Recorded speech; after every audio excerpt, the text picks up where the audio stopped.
Hello, and welcome to Live from COP. My name is Joe Webster. I'm a senior fellow at the Global Energy Center at the Atlantic Council. We're delighted to have you here today, and we're delighted to be joined here by Andrew Gross, who's with the New Jersey Economic Development Authority. Andrew, thanks for being here today. I'll kick us off with a question.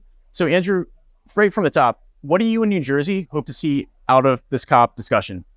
So Joe, again, thank you so much for the invitation to be here, and also to the Atlantic Council. We're great friends of the state of New Jersey. This is a great opportunity for New Jersey to be on the global stage, to tell our story. We're a global state. We're a state that is connected to the entire world. I'm sure that your viewers know, but particularly here, it's an important story in Dubai that we are the home to the largest port on the east coast of the United States, and we have leadership in our state through Governor Murphy that is very ambitious and really sets us on level with what leaders around the world are doing to meet their clean energy targets and their sustainability targets. And so we're very proud to be here. We're a state of 9 million people with a lot of challenges. And we have seen 2 times the rate of sea level rise in New Jersey that other states are seeing. And so we've got a real emergency coming to us in New Jersey. And we've seen that reflected through enormous storms and natural disasters. And so for us, it's important to, tell the world who we are and about the great programs that we have, the innovative programs that we have to reach our sustainability goals and our clean energy goals. And number 2 is to build friends and alliances while we're here with partners all over the world, and to also let people know they have an open door in New Jersey.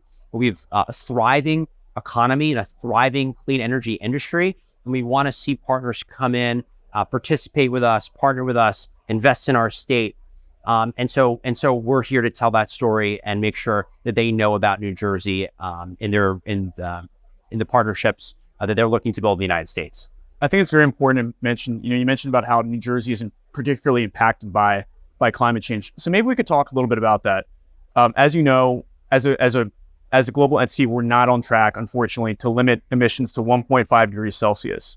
So what is New Jersey doing to limit emissions to reach net zero by 2050? So, Joe, again, a very important question. We're doing a lot of things. First of all, we have a lot of leadership coming from our governor, Phil Murphy, and also from the First Lady of New Jersey, Tammy Murphy, who have both set very aggressive goals for energy, for clean energy targets in our state.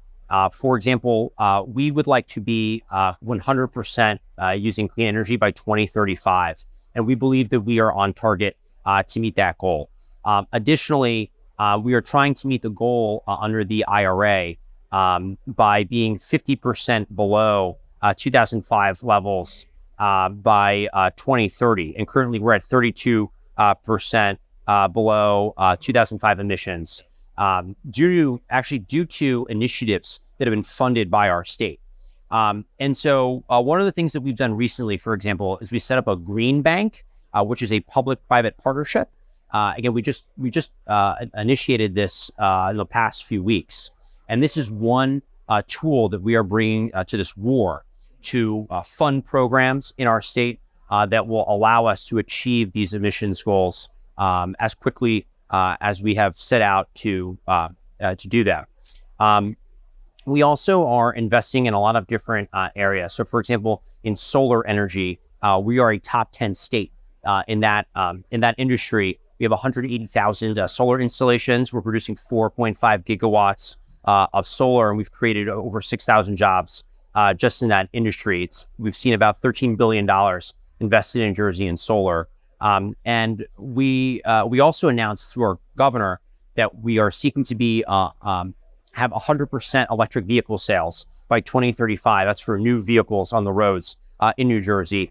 And we're also launching a $90 million voucher program to replace medium and heavy vehicles on our roads that's used by commercial businesses. So that, along with many other programs, and I'd like to speak a little bit about what we're doing in offshore wind specifically. But these are some of the main areas where we are bringing state programs combined with federal support and also energy policy to switch to clean electricity like offshore wind to help us meet our goals. So this is all what we're doing right now in New Jersey. I think it's very important how you mentioned there's some national level policy, such as the Inflation Reduction Act, but also state level policies. And so, if you could unpack that a little bit more for us, what are some ways that New Jersey is looking to, supporting policies, but also decarbonizing the energy sector and showing leadership? So these, you mentioned the Green Bank. I think that's a very important, possibly unique step. So maybe you could unpack some of the ways in New Jersey is looking to decarbonize the sector and show leadership across the decarbonization front. Absolutely. So first of all, the effort to invest in our offshore wind energy is a key pillar of our plan to reach our climate goals and our sustainability goals in terms of clean electricity.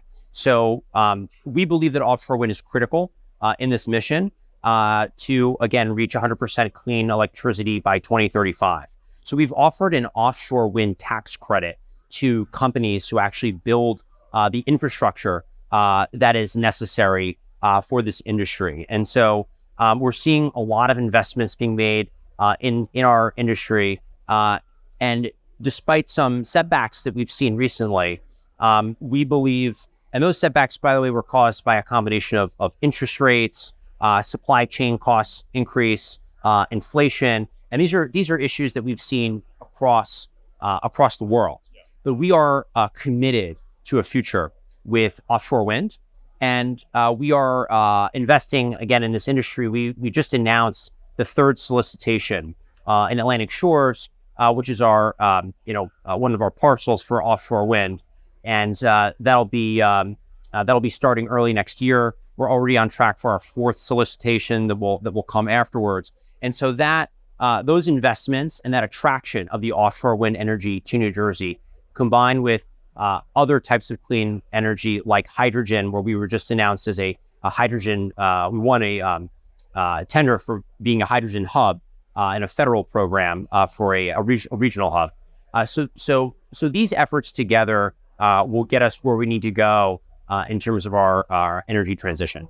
Andrew, that's terrific. It's wonderful to hear that New Jersey's commitment to offshore wind continues despite the challenges, as you mentioned, the industry is facing, whether it's from broad cost inflation, from the rising price of steel, from interest rates, which are obviously elevated over the past few years here. It's terrific to hear that New Jersey's still committed to decarbonization. And also on that point, as you mentioned, we have to look at not just national level policies such as the Inflation Reduction Act, but also when it comes to offshore wind, some of these tax credits will be very important for ensuring the continued development of the technology at the local level. So thank you so much for being here today. Joe, thank you very much. Great to be here. Appreciate it.